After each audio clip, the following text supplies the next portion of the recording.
Hello, good morning to you. Time for business. The country's performance in the latest Ease of Doing Business report could affect investment attraction.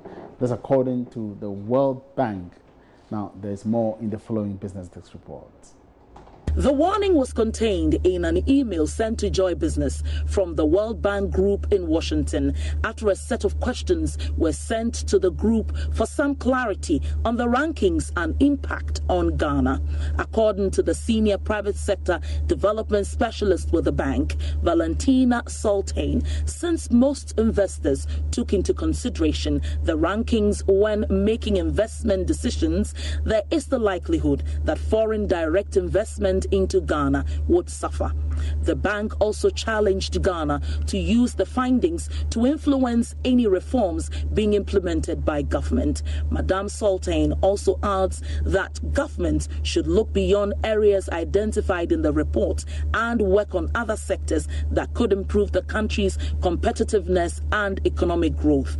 The World Bank in the email noted that the rankings show that Ghanaian local entrepreneurs face heavy bureaucratic obstacles and relatively high costs and significant time delays when complying with the existing laws and regulations. Ghana dropped by 12 places to 120 to the World Bank Ease of Doing Business report, which captured developments from June 2016 to June 2017.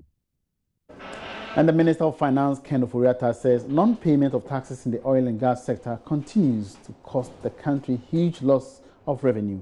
A recent research conducted by the Ghana Oil and Gas for Inclusive Growth, GOGIG, to identify potential revenue losses along the oil and gas decision chain indicates between $200 and $700 million in tax revenue has not been captured this year.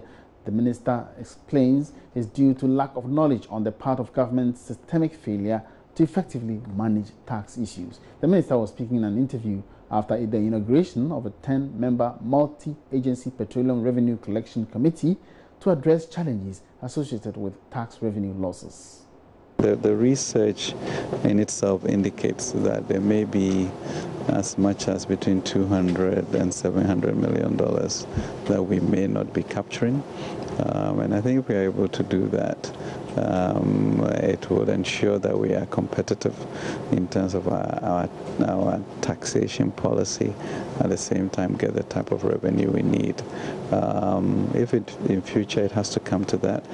Next year we're going to have a whole tax review, sort of a national tax review at every level, from domestic to multinational, and I think that would better inform us. Actually, you know, the key thing for us, as you know, last year or this year, we abolished quite a number of taxes. I think one of the key things for us now is efficiency.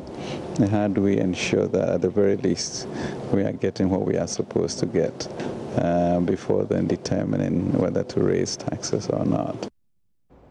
That's all on business for now. There's more business ahead at midday. My name is Emmanuel Abuaji Riafi. Have a good morning.